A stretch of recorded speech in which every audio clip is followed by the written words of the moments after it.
Para mí siempre es un gusto compartir pues con todos y todas estas condiciones que de alguna manera son el pan nuestro de cada día y que nos permiten ponernos a nosotros muy al día o muy al tanto de cómo tratar de salvar vidas. Ahora que está de moda esto de que nosotros somos gente que ayudamos. Cuando nosotros vemos las infecciones perinatales y buscarle de alguna manera el problema de la... Permítanme. El problema de las infecciones, una de las cosas que más nos preocupa a nosotros en la parte de la medicina materno-perinatal es la mortalidad exactamente por prematuridad. Las malformaciones ya se dan cuenta ahorita cómo se abordan desde muy temprano. Y la otra cosa, una causal muy importante, son las infecciones. Hablar, por ejemplo, de prematuridad, pues por supuesto que suponen un montón de condiciones de carácter inmunológico, madurez del recién nacido y que conlleva de alguna manera hacer muchas reflexiones, principalmente reconocer de que el nacimiento de pretérmino aproximadamente un 10-15% a nivel mundial, lo que implica esta prematurez en la mortalidad de los recién nacidos y por supuesto las secuelas neurológicas que van más de la mitad de los chavalos que nacen en ese periodo. Y por supuesto, los responsables de esa mortalidad y de esa morbilidad está casi unido a la ruptura prematura de las membranas ovulares, más la prematurez que se nos incrementa, por supuesto, a un 80%. Visto de esta manera, pues ustedes han visto cuadros de una naturaleza particular de ver estos niños metidos en una incubadora, en una unidad de cuidados intensivos por semanas, por meses, y de alguna manera a nosotros nos preocupa porque son tan frágiles y que son el futuro de nosotros. Para evitarnos todo esto, nosotros quisiéramos hacer miles de cosas. Desgraciadamente, las mujeres vienen marcadas con tantos problemas y por eso nosotros nos dedicamos a ellas. A mí por lo menos me ha encantado estudiar a la mujer y como decía el doctor, ya se me fue el doctor Marenco, a nosotros porque nos gustan las mujeres estamos en esto y es cierto, pues.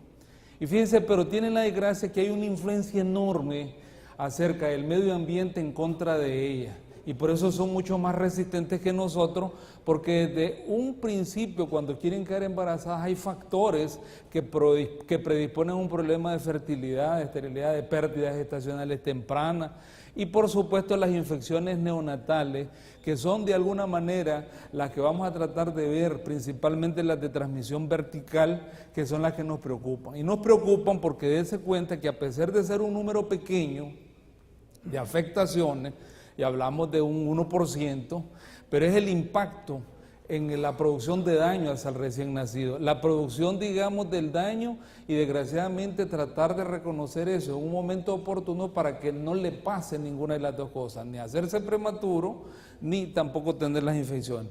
Visto de esta manera, nosotros vamos a entender de que esa infección perinatal desgraciadamente a veces pasa de forma inaparente y ustedes los han visto en las famosas leucorreas del embarazo, de que todo el mundo le dice, no, eso es normal, esas secreciones que mancha el calzón es normal, no se preocupe, pero precisamente esto de ser inaparente, de ser asintomática, cuando nosotros no la estudiamos es cuando de alguna manera va a impactar de forma devastadora en el feto, en el recién nacido y por supuesto los costos tanto de carácter emocional como la parte financiera. Y si ustedes se dan cuenta de esto, nosotros siempre hemos puesto mucha atención en que la mayoría de las mujeres, principalmente que tienen probablemente una leucorrea, una infección de vías urinarias, que simplemente nos sale bacteriuria, no le ponemos mucha atención, repercute precisamente en tanto de esto, porque casualmente, además de que la mujer tiene una característica sintomática, también el recién nacido, una vez que nace, ustedes van a ver clásico, Apgar 8 o 9. Yo tengo a mi querido neonatólogo que al minuto ya me dice 8 o 9, pues y yo me siento alegre, aunque después me dice, fíjate que salió algún clavo.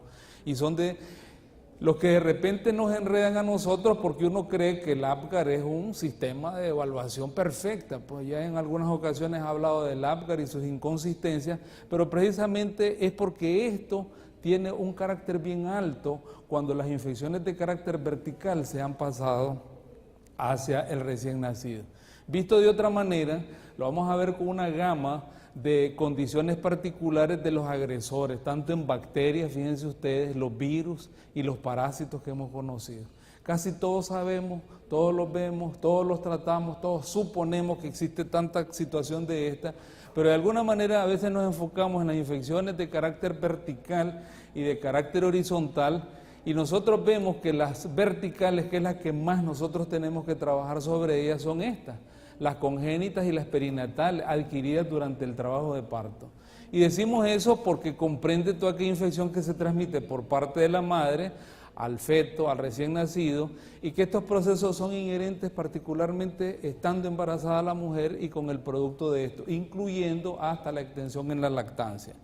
Cuando vemos nosotros esta cosa de forma particular, nos damos cuenta de que siempre se ha entendido de que una de las cosas de carácter de transmisión vertical es el síndrome de Torch-Slave, que es un acróstico que se ha conocido de años. Y este es precisamente conocido como el de toxoplasmosis, el de rubeola, citomegalovirus, los herpes y algunas bacterias. Ustedes lo van a ver, es el que siempre nosotros lo mandamos cuando enviamos en el primer trimestre, por lo general, el famoso prenatal 1. El prenatal 1 precisamente hace una revisión de alguno de estos. Probablemente el prenatal 1 no incluye el citomegalovirus, yo me imagino que es por sus costos y por la tardanza en que se tiene que cultivar. Esto de alguna manera tiene una cosa muy importante porque nosotros vamos a tener a una paciente que de alguna u otra manera es la paciente que estamos viendo y es la que le vamos a medir los riesgos, de tal forma que yo entenderé de quiénes serán las pacientes que tendrán más alto riesgo para tener esto o las que tendrán menos riesgo, y así uno va haciendo las supuestas evaluaciones.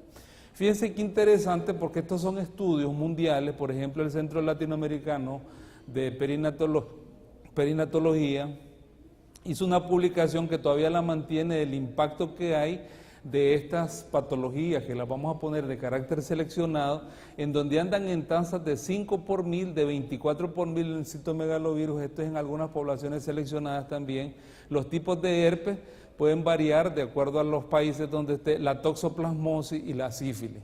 Fíjense qué interesante, porque también me encontré un estudio que hizo la Universidad de Chile, la Universidad Católica de Chile, de cómo han venido haciéndose pequeños cambios, digamos, en los hábitats del área de conflicto, de alguna manera para decirlo, el área anal, perineal y vaginal, en que en el 95 al 96 esta universidad hizo una revisión para reconocer la etiología de la sepsis precoz para los neonatos, y ellos encontraron el estreptococo en un 54% de los casos que tenían, y la Escherichia coli encuentran que no tenían. Pero fíjense ustedes que prácticamente unos 5 o 10 años después encuentran que se mantiene el estreptococo, pero la Escherichia coli más bien va para arriba. Es decir, la mayoría de las enterobacterias, no es nada nuevo que les estoy diciendo, son causales de estas condiciones que nos permitirán hacer ese reconocimiento. Y fíjense que es interesantísimo, como les decía, a veces encuentro yo a mis queridos neonatólogos, que cuando nosotros sacamos un bebé es típico que andan con una placa en el pasillo así.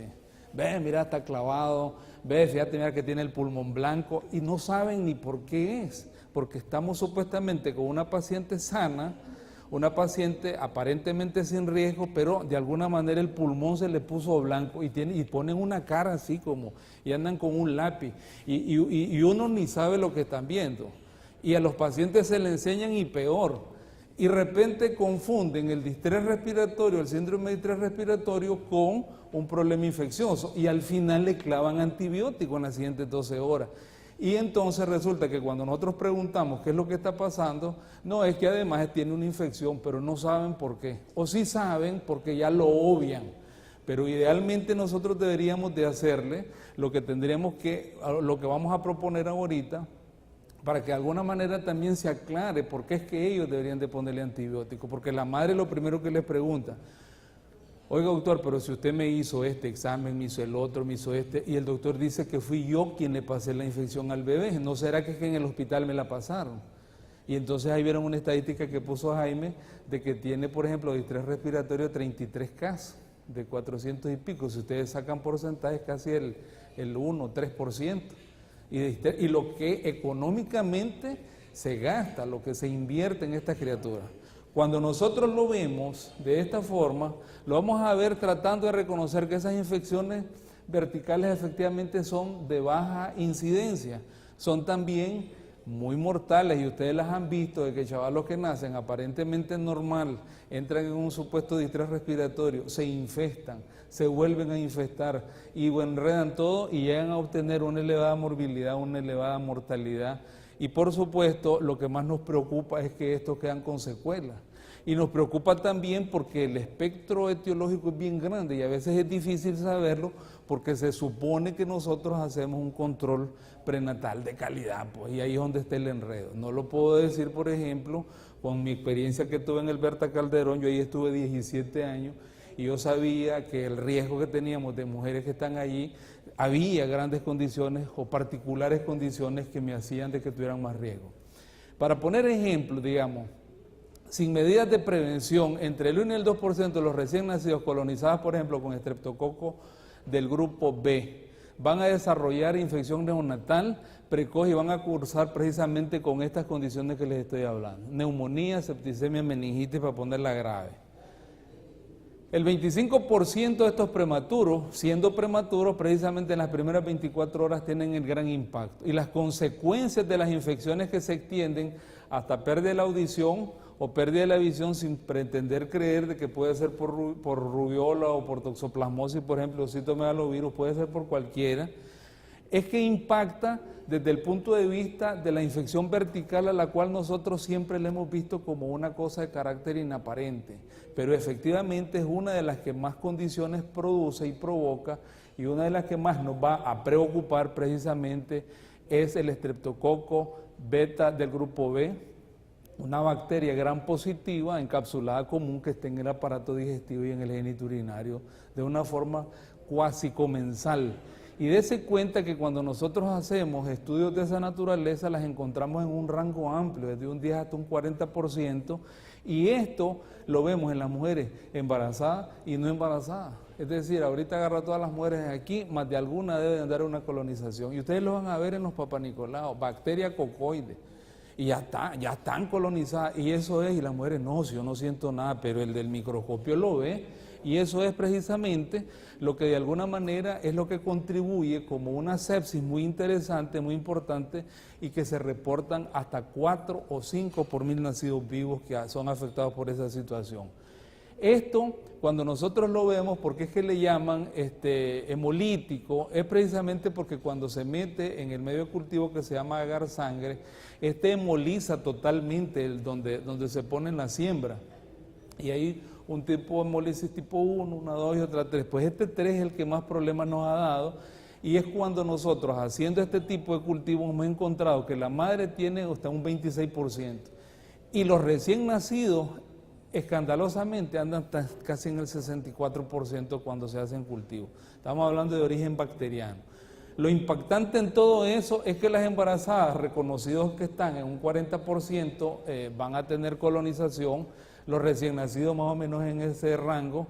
El problema para nosotros va a ser el impacto que hay de esto, porque casi el 20% se van a morir. O sea, eso es lo alarmante de toda esta situación, y el 15 o el 30% van a tener secuelas.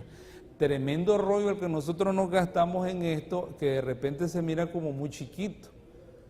Obviamente que cuando nosotros vemos esa clasificación de riesgo está basada en esto que lo hizo la CDC precisamente para tratar de prevenir las infecciones de carácter perinatal. Ahí tienen la prematuridad, la ruptura de las membranas, el riesgo es 10 veces más de tener problemas en el recién nacido conocido, o fiebre durante el trabajo de parto, lo que nos puede conllevar a problemas de sospecha de coriamnionitis, o aquellas pacientes que son portadoras, que no se les ha hecho profilaxis antibiótica, o que ya hemos conocido que esta mujer ha parido un bebé y que ha tenido una sepsis por estreptococo. Pues el riesgo es altísimo. Y los riesgos menores, por supuesto, puede ser de que tengamos una paciente con una PCR elevada. Acordemos que el trabajo de parto también produce un aumento de interleucina, los leucocitos, y fiebrecitas ahí, o un líquido amniótico un poquito fétido también nos va a predisponer a reconocer que tenemos problemas. Los pediatras ahora, por su lado, reconocen, digamos, en este estudio como el porcentaje de incidencia de sepsis, fíjense bien, de que tampoco es que sea muy alto, pero esto es de los niños que, de ese porcentaje que nosotros estamos hablando, hasta el 4 por mil nacidos vivos, ellos tienen una incidencia de problemas que ya los reconocen. Por ejemplo, siendo positiva la prueba que se hace, el exudado que se hace, con aproximadamente 20% asociado a un problema de coriamnionitis. O por ejemplo, lo pueden asociar con Apgar bajo, o sea, preocúpense por eso, porque lo que yo he conocido, la mayoría tienen 8 o 9, y yo me alegro porque mi amigo Barney es súper buena onda conmigo para no hacerme quedar mal, y después viene el problema. Pero cuando me dice que el Apgar está mal o que tiene algo, este chaval o es que lo saqué antes de tiempo o que tuvo un problema en el transparto y me hace una categoría de mayor riesgo para adquirir algún problema de esa naturaleza. Y entonces volvemos a decir que el embarazo per se no es una condición de factor de riesgo, porque ya les decía, más o menos se ha estudiado que el 15 al 20% de las mujeres en alguna etapa de su vida va a tener bacteria cocoide en un Papá Nicolau, de tal forma de que el embarazo no es exclusivo, sino todas las mujeres van a tener ese riesgo. La diabetes, precisamente por su inmunosupresión, tiene mayor predisposición a tener alteraciones a nivel de la flora vaginal. La adolescencia, precisamente en el sentido de aseo, adolecer de un montón de condiciones particulares en la alimentación, que dan de alguna manera condiciones de riesgo para colonizarse. La obesidad, pues ya es más que conocido, y particularmente uno que probablemente lo hicieron algunos gringos y dijo que los negros y los hispanos tenemos problemas, pues. Pero cuando nosotros lo vemos, también de esa misma manera, vemos, digamos, la existencia de gérmenes que se transmiten en el canal del parto. Y ahí están los riesgos. Volvemos a repetir casi lo mismo. Estas infecciones están en el libro del doctor Cass, que es uno de los que más ha escrito sobre eso. La mujer que tenga fiebre. Este es independiente de la fiebre y el alza de temperatura que se produce cuando ponemos bloqueo epidural. Bloqueo epidural durante el parto, si ustedes monitorizan la temperatura, se sube medio grado. Esas son pequeños tips que uno debe de saber, pero que no van a representar problemas. Pero si se me sube 1 grado, arriba de 38, hay que ponerle atención porque ese es mayor riesgo. La otra condición que nosotros debemos de reconocer son los famosos tactos a repetición. Yo no sé, los que estudiamos ahí en el Berta, yo me recuerdo el maestro Avilés siempre cuando hacíamos tacto, y era una rutina, no sé si todavía sigue, había una agua color rosada con una gasa, y entonces uno le chorreaba esa agua en la vagina y después hacía el tacto, y él siempre decía, a ver, pásenme esa agua sospechosa, decía, porque no sabíamos ni qué era esa agua, pues.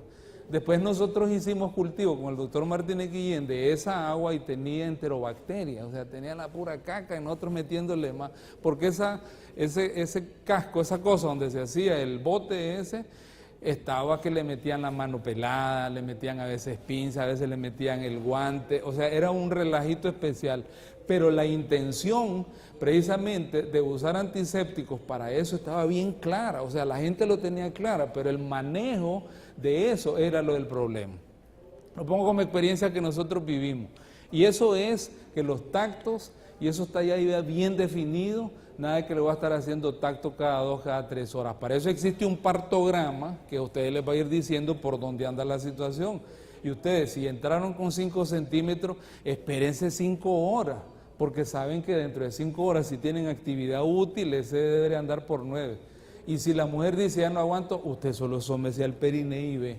Pero muchos cometemos precisamente eso de hacer muchos tactos y provocamos de alguna manera infecciones o rupturas muy tempranas de las membranas ovulares y colonizamos más fácil.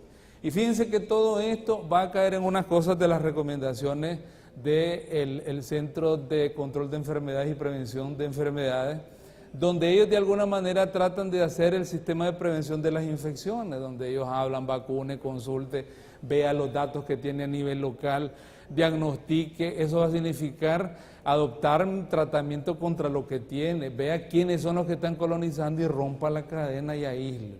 Entonces, cuando hacemos eso, nosotros tenemos que ver algo más integral. Y lo integral está basado en la prevención primaria, la secundaria, hacer los screening en esa prevención y prevenir las complicaciones, por supuesto.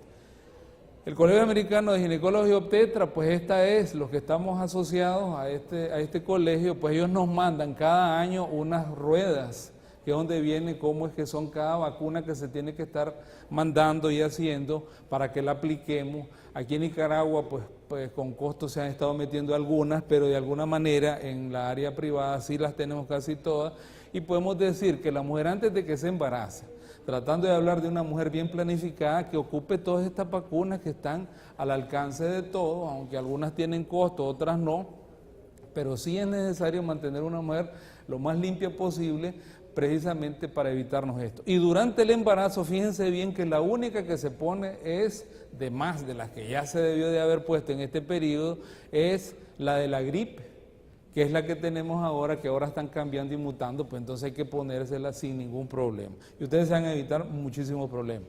Entonces, cuando vemos esto, también tenemos que ver el estado nutricional. Es que yo quiero hacer énfasis que el tétano, difteria y tosferina ya está aprobada y súper recomendada en el tercer trimestre. Sí. Cada embarazo. Sí. Esta. Resulta de que cuando nosotros tenemos esto, también tenemos que ver la parte del carácter nutricional de las pacientes, cuando desde el punto de vista, pues precisamente inmunológico nutricional, hay que hacerla de que se mantenga con un peso ideal durante el embarazo, ni que sea demasiado pasada de peso, arriba del índice de masa corporal 33, ni menos del índice de 18. De tal forma de que si nosotros hacemos una suplementación nutricional, la incidencia de restricción de crecimiento, de muertes fetales asociadas a infecciones o alteraciones de otra naturaleza, vamos a tener más bien beneficios si tenemos una buena nutrición de las pacientes. Ahí viene aquella cuña que metemos las multivitaminas, meter 50 de carbohidratos, 30 de proteínas y 20 de grasa, pues eso se aplica también. Se aplica también de la forma sistemática en buscar las infecciones, un general de orina por cada control de control prenatal. Si son 7 controles, pues 7 generales de orina que usted va a hacer. Si encuentra bacterias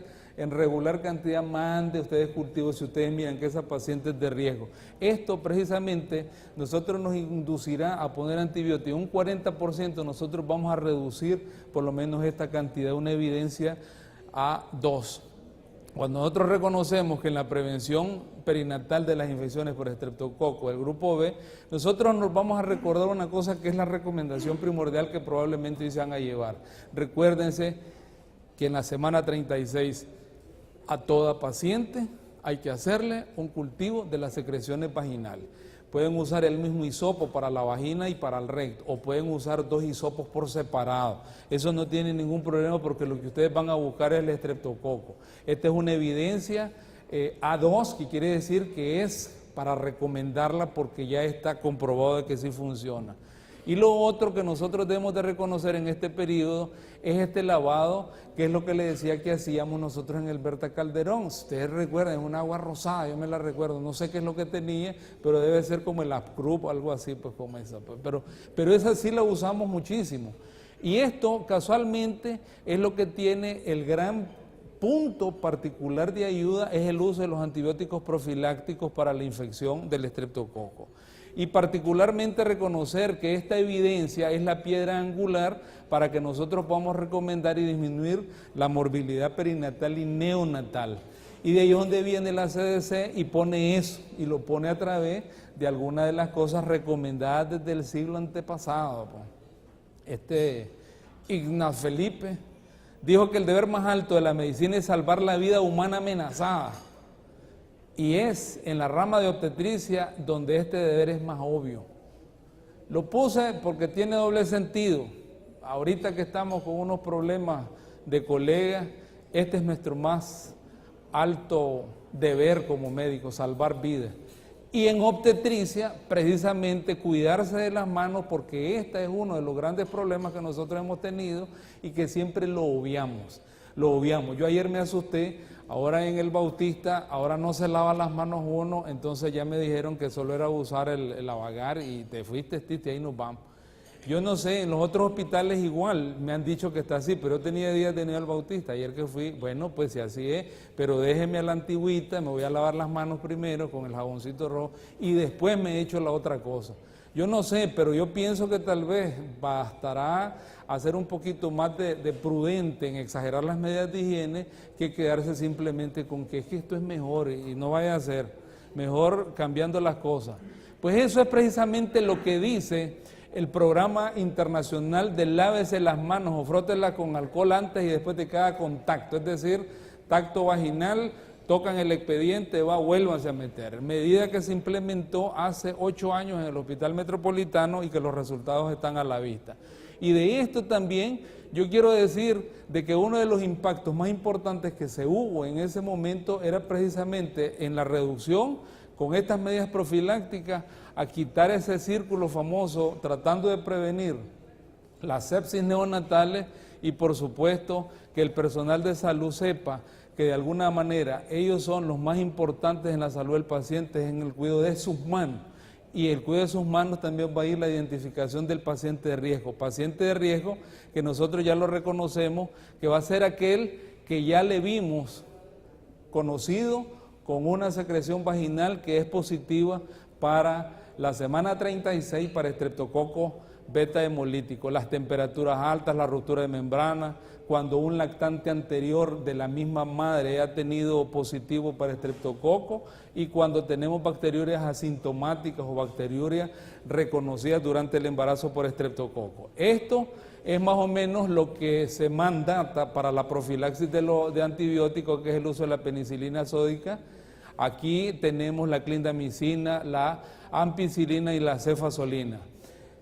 La maternidad del Hospital Metropolitano pues se ha adoptado a hacer antibiótico profiláctico perioperatorio, que también lo implementamos en el momento del transparto, que es el uso de la cefazolina 2 gramos. Solo en aquellos pacientes de alto riesgo esta dosis la vamos a repetir 8 horas después. Traigo esta gráfica y probablemente ni se mire ahí al fondo, pero estas son estadísticas nacionales. Y esta se la copié a una disertadora que es diputada y la fue a presentar como gran cosa, pues, ahí en León, en un congresito que anduvimos de medicina materno perineonatal. Y resulta de que aquí, si ustedes van a leer, dice infecciones específicas del periodo perinatal. La tomé la foto, yo estaba sentado ahí y la tomé. Enfermedades de la madre que afectan al recién nacido, ahí donde está eso. Fíjense ustedes, desde el 2009 el Ministerio de Salud no ha hecho nada para cambiar eso. Nada, absolutamente. O sea, seguimos en la misma. Y nosotros volvemos a ver que las condiciones a las cuales pudieron haber sido disminuida la incidencia de estas cosas son esas que le dije, el lavado de manos o el uso profiláctico de los antibióticos. Por supuesto que esto es una preocupación mundial porque de repente los antibióticos se venden hasta en los canastos de mercado. Y uno de los más preocupados en el mundo por la salud de las mujeres es Obama. Preocupadísimo, se lo digo. Y el hombre en el Washington Post, yo de casualidad lo leí, es una revista que el Washington Post, área medicina, lo manda el Colegio Americano de Ginecología y Obstetra. Los dos, también fue presidente de Francia. Ellos dos dicen de que están preocupados por el uso indiscriminado por la resistencia de los antibióticos en las mujeres. Y obviamente que se ve preocupado el hombre, pues la guerra es otra cosa, pero él quiere la guerra contra el uso de los antibióticos indiscriminados. Y eso es lo que precisamente recomienda el CDC de Atlanta, donde dice de que es muy común la colonización materna intraparto, ya hablamos los porcentajes. Es también que estas madres van a colonizar también al neonato y la mortalidad va a ser bastante grave si nosotros no le ponemos atención. La prevención en primer lugar pues va a reducir la exposición microbiana y vamos a reconocer también que el diagnóstico es el exudado vaginal a todas las mujeres que van para parto a la semana 36 y eso no vamos a tener más que hacer el exudadito, lo mandamos mientras esté en parto, nos vamos a dar cuenta si esta paciente es o no de riesgo y listo. Y de comenzar la quimioprofilaxis en las pacientes reconocidas como de riesgo. Y obviamente vamos a volver a ver aquella cara del pobre prematuro que nos puede salir antes de tiempo y volver a decir, si yo hiciera todo esto las cosas van a salir bien. Es decir, la salud está en mis manos Y en mis manos está precisamente hacer esos cambios que nos van a permitir tener menos neonatos con alteraciones y haciendo a los pobres neonatólogos, los sufridos, los endeudados con el tiempo porque no se van para ningún lado más que quedan en el hospital todo el día y haciendo casas bien bonitas. Y esto es precisamente lo que pasa después de 10 años. A mí me da mucho gusto tener a la Gema Carolina Portillo, ya vive en El Salvador.